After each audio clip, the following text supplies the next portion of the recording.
저에 대한 소개는 지난 금요일 때 좀 드렸는데 짧게만 이미 다 아시지만 소개해 드리면은 저는 달라스의 그레이스 포인트 한인교회를 담임하고 있는 차세열 목사입니다.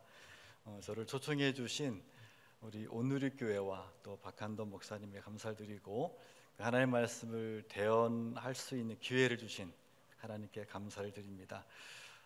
우리 말씀 듣기 전에 아까 이미 했지만 우리 잠깐 서로에게 축복을 빌어줍시다. 왜냐하면 하나님의 자녀가 누군가에게 축복하면 정말 그 축복이 임합니다. 그래서 여러분 본인의 좌우 앞뒤, 그럼 최소한 4명이겠죠? 그분들에게 가능하면 특히 옆에 배우자 계시면 건너뛰어서 그 옆에 좀 자주 못 뵈는, 배우자는 자주 뵈니까 못 뵈는 분들에게 축복을 빌어주는데 이렇게 빌어줍니다. 뭐냐면은 두 손을 뻗어서, 만약에 동성끼리는 허그도 괜찮고요, 이성끼리는 두 손을 뻗어서 하늘 복 많이 받으세요, 이렇게 복 빌어줍니다. 자, 서로에게 축복을 빌어줍니다. 하늘 복 많이 받으세요. 하늘 복 많이 받으세요. 좌우 앞뒤 하늘 복 많이 받으세요. 자주 못 뵙는 분들에게 하늘 복 많이 받으세요. 예. 제가 기도하겠습니다. 하나님 아버지, 오늘도 주님의 날을 허락하시고 이 거룩한 예배의 자리에 우리를 불러주심을 감사드립니다. 오늘 주시는 하나님의 말씀 앞에 나 자신의 생각과 기준을 내려놓고 성령의 인도하심을 따라 진리 위에 굳게 서는 오늘의 교회 되게 하여 주시옵소서. 말씀을 전하는 자나 듣는 자나 모두가 하나님의 은혜 아래 거하게 하시고 이 시간 우리 모두에게 말씀의 빛을 비추어 깨닫게 하여 주시옵소서. 예수님의 이름으로 기도합니다. 아멘. 교회 역사에는요, 몇 가지 중요한 회의들이 있었습니다. 예를 들어서 예수님이 하나님이라고 확인해 준 니케아 회의, 그리고 성령님도 하나님이심을 선언해서 삼위일체 교리를 완성한 콘스탄티노플 회의, 또 그 외에도 여러 가지 칼게톤 회의 등 여러 가지 회의들이 있었습니다. 그런데 이 모든 회의들의 처음 시작이자 또 초대교회 운명을 바꿔놓은, 어찌 보면 가장 중요한 회의라고 할 수 있는 것이 있는데, 그것이 바로 예루살렘 회의입니다.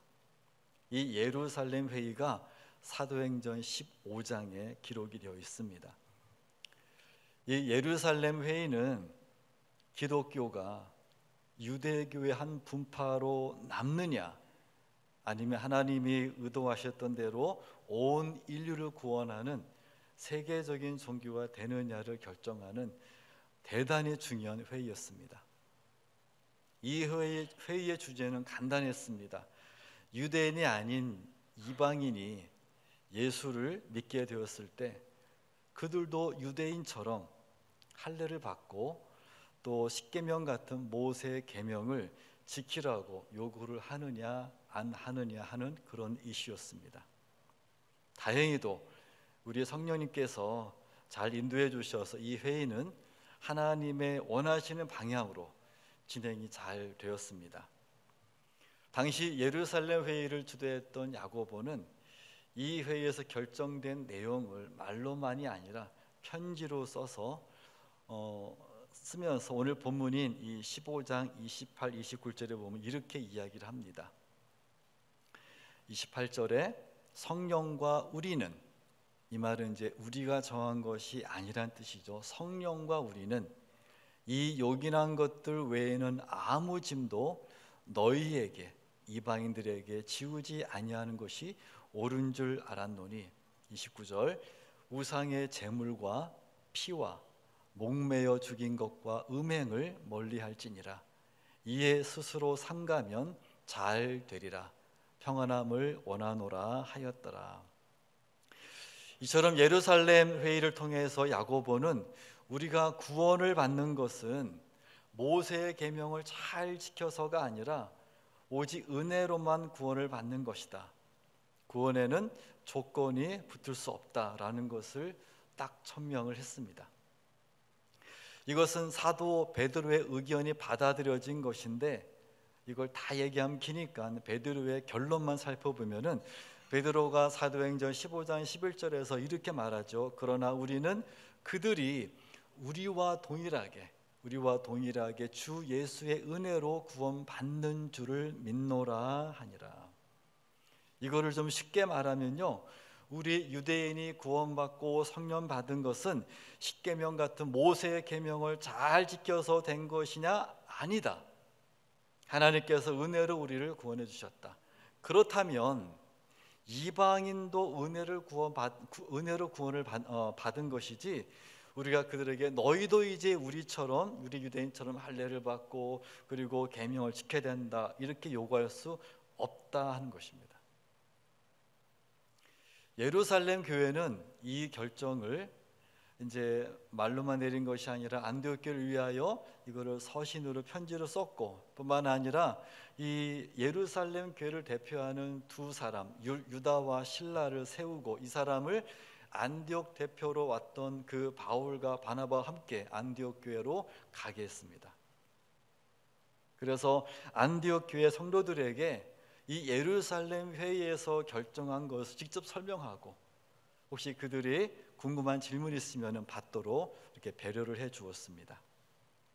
이렇게 해서 안디옥 교회에 생겼던 정말 어려운 신앙적인 쟁점이 풀렸을 뿐만 아니라, 이 결정으로 인해 기독교는 유대인의 한 종파로 이렇게 머물 뻔했던 그 위험에서 벗어나서 우리를 포함한, 여러분과 저를 포함한 세계 모든 인류를 구속하시는 하나님의 참된 도가 되었던 것입니다.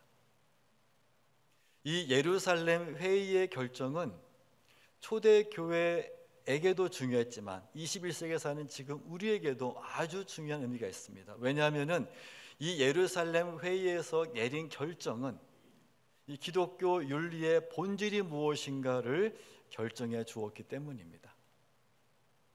그렇다면 기독교 윤리의 본질이 무엇이냐? 그 첫 번째는 기독교 윤리가 인간을 구원하는 것이 아니다라는 것입니다. 기독교 윤리가 인간을 구원하는 것이 아니다. 예루살렘 회의가 열렸던 이유는 이 구원을 받는데 믿음으로 충분하지 않고, 이 믿음에다가 뭐 할례니 계명이니 하는 것이 더해져야 된다고 주장하는 사람들 때문이었습니다. 그래서 오늘 사도행전 15장 1절 보면은 이런 말이 있습니다. 어떤 사람들이 유대로부터 내려와서 형제들을 가르치되 너희가 모세의 법대로 할례를 받지 아니하면 능히 구원을 받지 못하리라 하니. 근데 이러한 주장에 대해서 예루살렘 회의에는 아니다, 구원은 오직 은혜로만 받는 것이다, 이렇게 딱 못을 박아준 것입니다. 여러분, 그렇습니다. 우리가 영원한 형벌에서 영생으로 구원받는 것은 주님의 뜻대로 잘 살았거나 주님이 원하시는 사람이 되어서 구원받는 것이 아니라 오직 은혜로 하나님 주신 구원을 선물로 받음으로써 우리가 구원을 받은 것입니다. 사도 바울도 에베소서 2장 8절로 9절에서 이렇게 말합니다. 함께 같이 읽어보겠습니다. 너희는 그 은혜에 의하여 믿음으로 말미암아 구원을 받았으니 이것은 너희에게서 난 것이 아니요 하나님의 선물이라. 행위에서 난 것이 아니니 이는 누구든지 자랑하지 못하게 함이라. 구원은 하나님의 선물이라는 것입니다. 기독교 윤리를 잘 따라 잘 사는 것이 우리를 구원한 것이 아닙니다. 은혜로 구원을 받았습니다. 내가 주님 뜻대로 잘 열심히 사는 행위, 교회 봉사 잘하고 헌금 잘하는 행위로 구원받는 것이 아니라 주님 원하시는 인격자가 되어서 훌륭한 사람 됨으로써 구원받는 것이 아니라 오직 예수 그리스도를 영접함으로써만이 구원을 얻는 것입니다. 그래서 사도 요한은 요한복음 1장 12절에서 뭐라고 했습니까? 같이 봅니다. 시작. 영접하는 자 곧 그 이름을 믿는 자들에게는 하나님의 자녀가 되는 권세를 주셨으니, 우리가 구원받고 성령 받아서 하나님의 자녀가 되려면 예수님을 영접하면 된다라고 말해 주었습니다. 그게 다입니다. 우리 모든 기독교 윤리는 바로 여기에서 시작해야 합니다. 기독교인답게 살기 위해서는, 내 삶을 자랑하지 않는 기독교인답게 살기 위해서는 여기에 대한 확신을 가져야 합니다. 그래서 오늘의 교회 성도 여러분은 우리에게 구원이라는 것은 하나님의 선물이고, 우리가 하나님 뜻대로 잘 살아서가 아니라 예수님을 주님으로 영접함으로써 구원을 받는다는 이런 확신 가운데 신앙생활 하게 되시기를 간절히 부탁을 드립니다.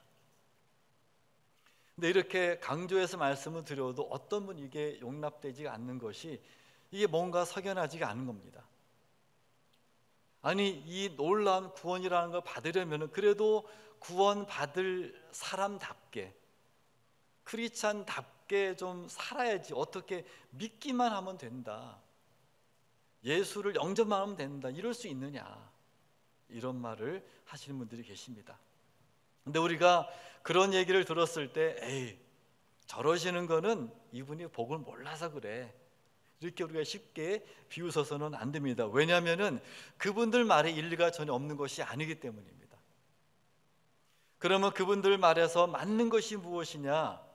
여러분, 구원과 우리의 삶이 어떻게든 관련이 있어야 된다는 이런 생각, 이것은 맞는 생각입니다.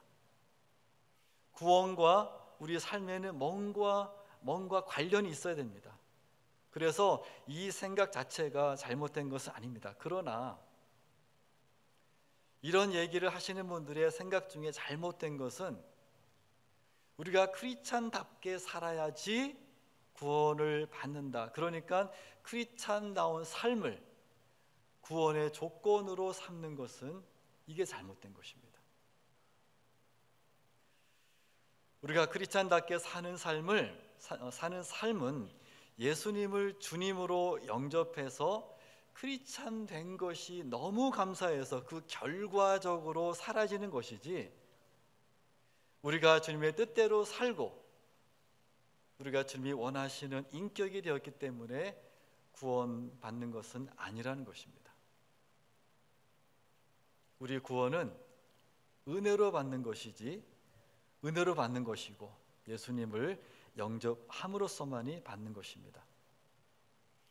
우리 오늘의 교회 성도 여러분은 이러한 분명한 확신을 갖고, 특별히 예수님을 주님을 영접하신 분들은 내가 구원받았다, 내가 하나님의 자녀가 되었다, 나는 지금 죽는다 할지라도 천국 간다, 이런 분명한 구원 확신을 갖고 사시기를 간절히 부탁을 드립니다. 예루살렘 회의가 가르쳐준 기독교 윤리의 본질 두 번째는, 기독교 윤리는 사랑에 기초한다라는 것입니다. 기독교 윤리는 사랑에 기초한다. 조금 전에 읽었습니다만 우리 다시 한번 15장 28절 29절을 보시면요, 28절, 성령과 우리는 이 요긴한 것들 외에는 아무 짐도 너희에게 지우지 아니하는 것이 옳은 줄 알았노니 라고 하면서, 그래서 29절에 네 가지만 피하라고 말합니다. 첫 번째, 우상의 제물과 피와 목며 죽인 것과 음행, 이 네 가지를 멀리할지니라, 이렇게 말하고 있습니다. 그러니까 여러분에게 무거운 짐을 지워주지는 않겠는데, 그러나 이 네 가지는 멀리해라. 우상에게 바친 제물 먹지 말고, 피 먹지 말고, 목매어 죽인 것 먹지 말고, 음행 멀리해라. 어떤 분이 이걸 어떻게 해석을 하냐면요, 우리가 구약의 모든 율법을 다 지킬 수 없으니까 이걸 좀 극소화시켜서 이 네 가지만 지켜라 하는 그런 의미로 받아들이신 분이 계십니다. 그래서 피를 먹지 말라고 했으니까, 예를 들어서 선지국도 안 먹고 또 해장국 먹을 때도 아줌마 피는 빼주세요, 이렇게 주문을 합니다.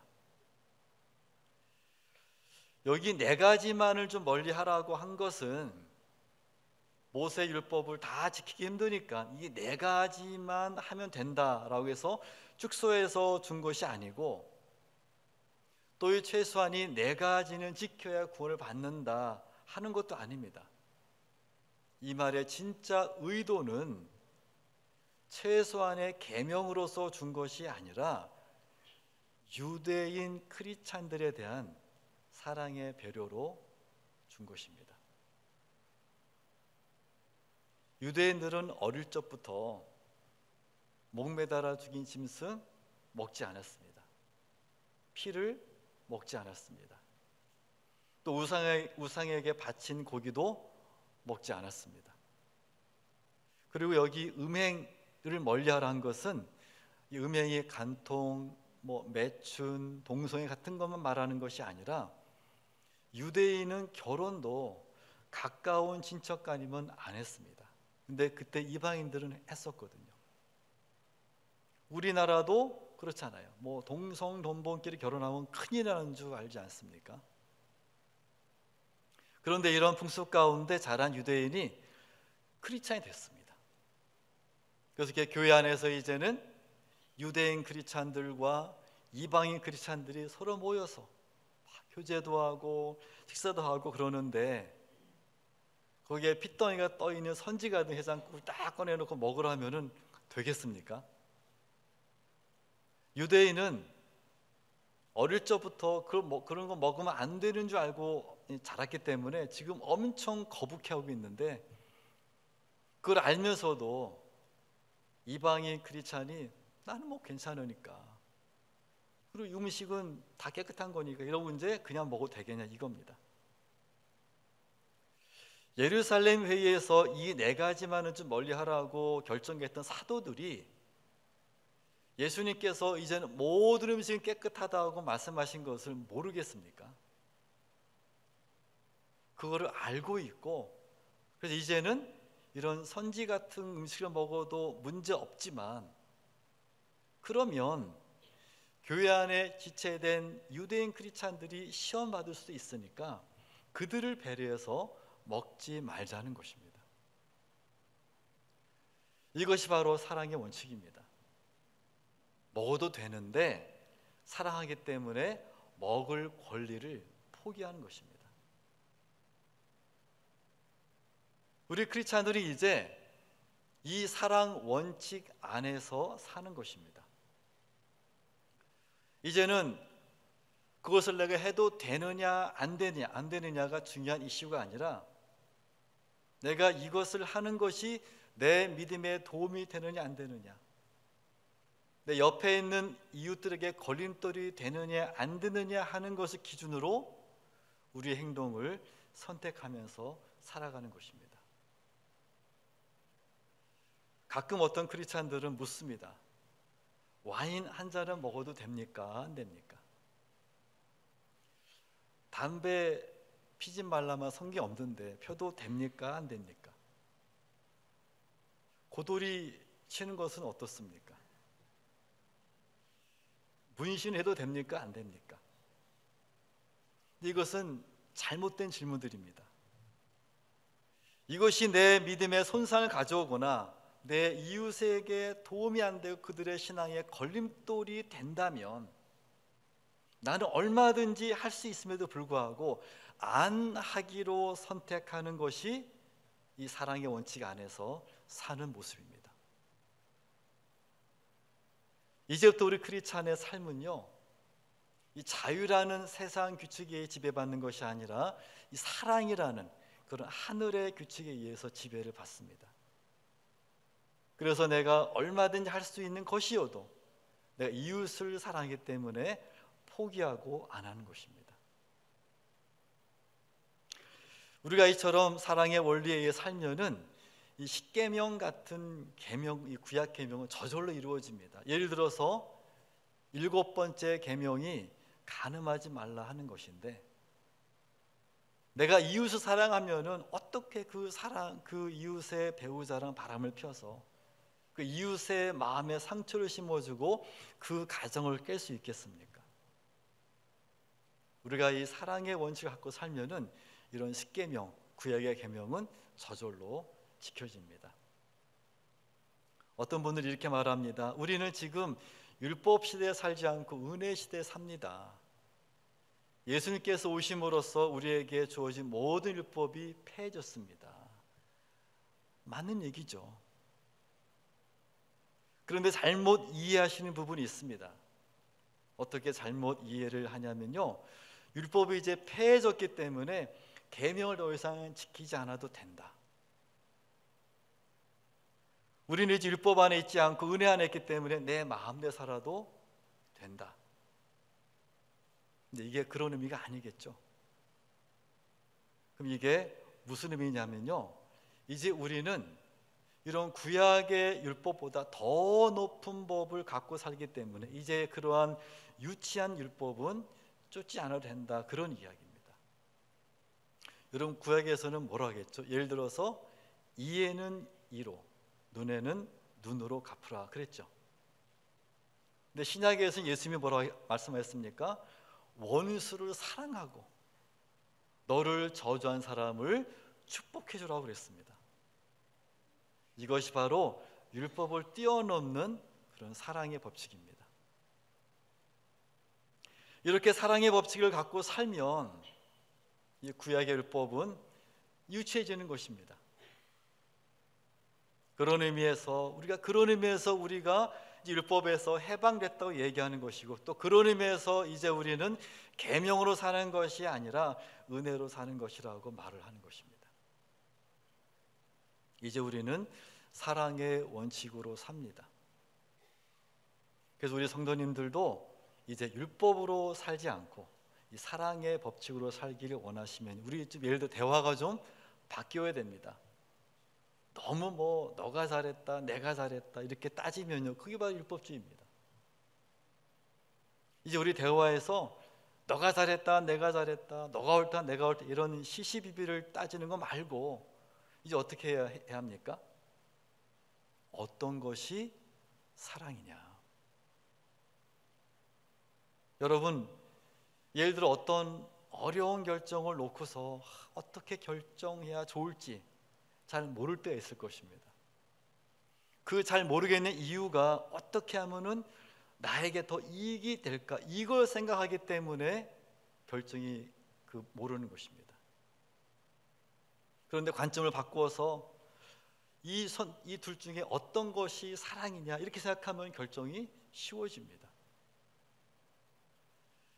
이제 우리는 너가 옳다, 내가 옳다, 너가 틀렸다, 아니야 네가 틀렸어, 이런 식의 대화, 이걸 물론 전혀 안 할 수는 없겠지만 점점 줄여가야 합니다.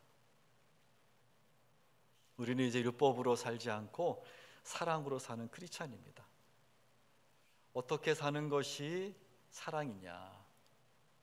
어떻게 하면 내 이웃에게 도움이 되고, 어떻게 하면은 내 일터에서 내 상사나 또 내 부하를 성공시켜 주겠느냐, 이런 차원에서 선택하고 결정하면서 사는 삶이 우리 크리스찬의 삶입니다. 이것이 바로 사랑에 기초한 기독교의 윤리인 것입니다.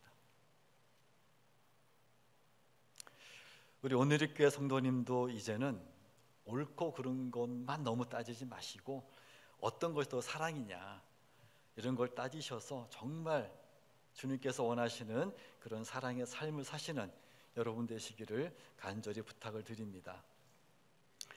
자, 예루살렘 회의를 통해 우리가 배울 것 세 번째는요, 이런 사랑의 삶, 방금 말한 이런 사랑의 삶은 성령의 도우심만으로만 가능하다 하는 것입니다. 성령님의 도우심만으로 가능하다. 만약 우리의 삶이 이렇게 계명에 이제 기초하지 않고 하나님의 사랑에 기초한다면 우리가 이제 크리스찬답게 사는 것은 우리 능력의 범주를 벗어납니다. 한마디로 우리는 그렇게 살 수가 없습니다.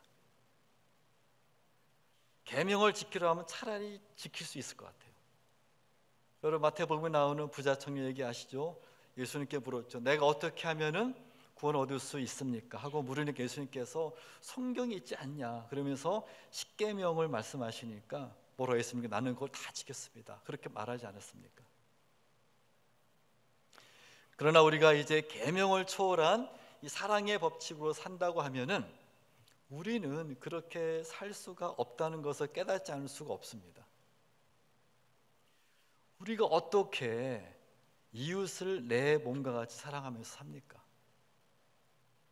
우리가 어떻게 마음과 뜻과 정성을 다해서 목숨을 다해서 하나님을 사랑하면서 삽니까? 우리한테는 그런 삶을 살 수 있는 능력이 없습니다. 하나님께서 우리에게 초자연적인 힘을 주셔야만 살 수 있습니다. 그래서 하나님께서 성령을 우리에게 부어주셨습니다. 앞에서도 말씀드렸지만은 우리가 크리스찬답게 살아서 구원받는 것이 아니라 구원받았기 때문에 크리스찬답게 살아지는 것입니다. 만일 우리가 크리스찬답게 살아서 구원받는다 하면은 여러분이나 저나 구원받을 사람은 하나도 없습니다. 이웃을 내 몸과 같이 사랑하는 것, 우리 이것을 10,000분의 1이라도 합니까? 이런 우리를 너무나도 잘 아시는 우리의 자비 하나님께서 그래서 순서를 바꾸셨습니다.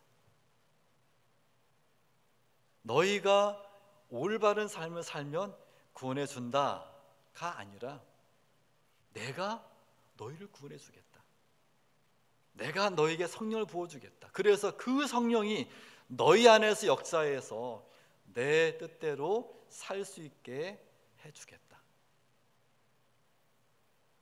하나님께서 새로운 방법을 만드신 겁니다. 그래서 하나님은 실제로 당신의 외아들 예수님을 세상에 보내셔서 그 십자가에서 우리 죄 문제를 해결하시고 돌아가게 하시고 또 죽음을 이기시고 부활하게 하셔서 죽음을 이길 수 있는 능력을 우리에게 보이셨고, 이런 예수님 우리가 주님을 영접할 때 성령님이 우리 안에 들어오게 해주셔서 이제는 성령님이 우리 안에다가 이웃을 사랑하고자 하는 욕구를 심어주시고 또 사랑할 수 있는 능력도 심어주시는 것입니다. 그때부터 우리가 조금씩이라도 이런 크리스찬의 삶을, 이 사랑의 삶을 살아가지게 되는 것입니다. 이런 사실을 너무나 잘 알고 있는 바울은요, 빌립보서 2장 13절에서 이렇게 이야기합니다. 이 말씀 같이 읽습니다. 시작. 너희 안에 행하시는 이는 하나님이시니 자기의 기쁘신 뜻을 위하여 너희에게 소원을 두고 행하게 하시나니. 누가? 하나님. 그래서 여러분이 정말 크리스찬의 삶을 살기를 원하시면요, 예수님을 주님으로 영접해서 성령님을 여러분 안에 모셔드리는 수밖에 없습니다. 그래야 성령님이 여러분 안에서 역사하셔서 그런 삶을 살 수 힘을 줘서 우리가 살게 도와주십니다. 또한 여러분이 이런 사랑의 원칙으로 삶을 꾸준히 살길 원하시면요, 그런 성령으로 충만해지는 수밖에 없습니다. 성령 충만이라는 것은 이 성령님의 인도하심을 늘 받는 것을 말합니다. 내 육정이 나를 컨트롤하느냐, 아니면 성령님이 나를 컨트롤하느냐.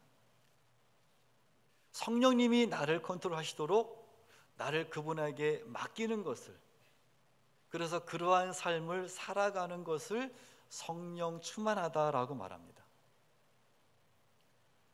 우리가 주님이 원하시는 사랑의 삶을 정말 살기 원하시면 성령으로 충만해야 합니다. 에베소서 5장 6장을 보면요, 이런 주님이 원하시는 크리스찬의 윤리적인 삶에 관한 교훈들이 나옵니다.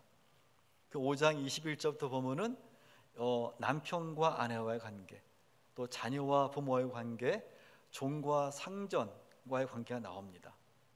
제가 읽어드리겠습니다. 먼저 22절. 아내들이여 자기 남편에게 복종하기를 주께 하듯하라. 25절. 남편들아 아내 사랑하기를 그리스도께서 교회를 사랑하시고 그 교회를 위하여 자신을 주신같이 하라. 부부관계를 향한 기독교적인 윤리입니다. 계속해서 6장 1절을 보면은 1절. 자녀들아 주 안에서 너희 부모에게 순종하라. 이것이 옳으니라.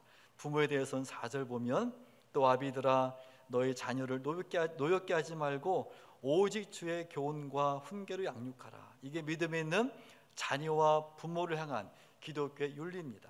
또 6장의 5절 9절 보면은 여기는 종과 주인에 관한 기독교 윤리입니다.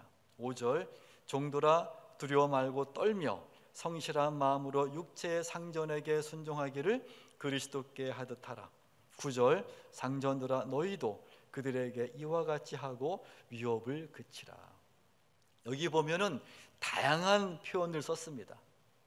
그러나 이것들의 공통점은 사랑하라는 그 이야기입니다.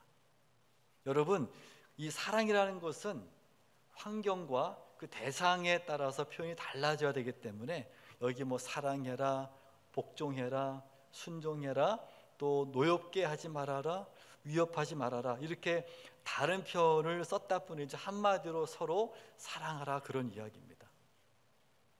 그런데 이렇게 사랑하는 삶을 살라고 권면하는데 이러한 권면들이 무엇으로 시작되느냐 하면요, 이 말씀이 시작되기 바로 앞인 에베소서 5장 18절에 보면 이렇게 되어 있습니다. 술 취하지 말라, 이는 방탕한 것이니 오직 뭐로 충만함 받으라? 성령으로 충만함을 받으라. 이렇게 선포한 다음에 부부관계가 어떠해야 되는지, 자녀와 부모 관계가 어떠해야 되는지, 종과 주인 관계가 어떠해야 되는지를 쭉 설명하고 있는 것입니다. 지금 사도 바울이 무슨 이야기하고 있는 것입니까? 이런 기독교적인 윤리, 사랑의 삶들은 성령 충만하지 않고는 되지 않는다, 이 얘기입니다. 하나님이 우리에게 요구하시는 크리스찬의 삶은 우리 인간의 능력으로는, 우리 인간의 의지적인 노력으로는 살 수 있는 삶이 아닙니다. 우리에게 초자연적인 능력이 주어져야만 합니다. 우리가 성령 충만해야만 가능한 삶입니다. 그럼 언제 우리가 성령 충만하느냐? 우리가 그리스도와 깊은 관계 속에서, 이 사도 요한의 표현을 빌리자면은 예수 안에 거할 때 우리는 성령 충만할 수 있습니다. 예수님께서 제자들과 최후의 만찬을 나누시면서 그들에게 이렇게 말씀하십니다. 요한복음 15장 5절에 보면은 나는 포도나무요 너희는 가지라. 그가 내 안에 내가 그 안에 거하면 사람이 열매를 많이 맺나니 나를 떠나서는 너희가 아무것도 할 수 없습니다. 어떻게 하면 성령 열매를 맺느냐? 나한테 머물러 있어라, 나한테 붙어만 있어라. 그럼 성령 열매를 맺게 돼 있다. 그러나 나를 떠나서는 너희가 아무리 애를 써도 되지 않는다. 우리가 성령 충만하기 위해서는 나 자신과 그리스도의 주님과 관계를 항상 체크해야 합니다. 행여라도 주님과 나 사이를 가로막는 것이 없는지 항상 그 관계를 체크해야 합니다. 그래야 성령 충만 받으려면요, 첫 번째로 예수님을 영접해서 일단 먼저 성령님을 내 안에 모셔드려야 합니다. 둘째로는 매일 성령 충만을 위해서 기도합니다. 여러분, 성령 충만은 일회적인 것이 아니라 반복적인 것입니다. 매일 하루를 시작할 때마다 오늘 하루를 성령 충만으로 살 것을 간구하시 바랍니다. 성령님, 오늘 나의 삶을 지배해 주시고 인도해 주시옵소서. 셋째는 내 삶에 조그만한 죄라도 있으면 얼른 고백하고 얼른 회개해서 얼른 해결해야 합니다. 죄는 주님과 나 사이를 탁 가로막습니다. 그래서 아무 복도 안 내려옵니다. 조그만 죄라도 뭔가 마음에 꺼림칙한 게 있으면요, 주저없이 하나님께 고백하고 해결을 해야만 합니다. 넷째로 이 성령님께서 음성을 들려주실 때 그게 무엇이든지 즉시 순종해야 합니다. 즉시 순종. 이런 것이 성령 충만한 삶입니다. 근데 그것은 다시 말하지만 한 번 충만했다고 되는 것이 아니라 매일매일 우리가 결단하고 매일매일 결심하고 매일매일 기도하고 매일매일 이렇게 살아가야 할 그런 삶입니다. 그래서 여러분, 성령으로 충만을 받으라는 이 동사에 해당되는 헬라를 보면요, 그 시제가 반복 시제예요. 이 헬라에만 있는 문법인데, 그러니까 계속해서 성령 충만을 거듭거듭 받으라는 그런 뜻입니다. 우리가 이렇게 성령 충만한 삶을 살 때 우리 삶에 초자연적인 현상이 나타납니다. 그때 비로소 우리가 전에는 도저히 용서할 수 없는 일을 용서하게 되고, 전에는 도저히 할 수 없다고 여겼던 섬김이라는 것을 하게 되기도 하고요. 이런 이상한 일들이 벌어집니다. 그래서 내가 나를 봐도 이상하고 내 옆 사람이 나를 봐도 이상한 그런 일이 생겨납니다. 왜냐하면 이 이상한 일은요, 나로 말미암은 것이 아니라 내 안에 계신 성령님께서 역사하셔서 내 삶 속에 이런 초자연적인 그런 이상한 역사가 나타나기 때문에 그런 것입니다. 우리 기독교의 윤리는 율법이 아닌 사랑에 기초한 윤리입니다. 이러한 사랑은 세상의 사랑, 남녀 간의 사랑, 또 부모의 사랑, 친구 간의 사랑을 초월한 하나님의 사랑입니다. 이러한 하나님의 사랑은 아무도 우리가 살아낼 수가 없습니다. 하나님께서 도와주셔야 하고 그 성령께서 우리 안에서 역사해 주셔야만 가능합니다. 우리가 성령 충만할 때 이런 사랑의 삶을 살 수가 있습니다. 오늘 이렇게 성도 여러분, 우리 구원은 우리가 올바른 사람이 되어서 받는 것이 아니라 선물로 주어졌다는 것 딱 믿으시고, 특별히 예수님을 영접해서 성령님을 이미 모신 분들은 이 성령 충만을 위해서 매일매일 기도하시기 바랍니다. 그래서 여러분이 성령 충만한 가운데 여러분을 통해서 이 하나님의 사랑이 차고 흘러서 주위를 통해 나타나고, 주위를 따뜻하게 만들고 주위를 밝게 만들고, 그 주위 사람들이 저 사람이 저럴 사람이 아닌데 요새 왜 저러지?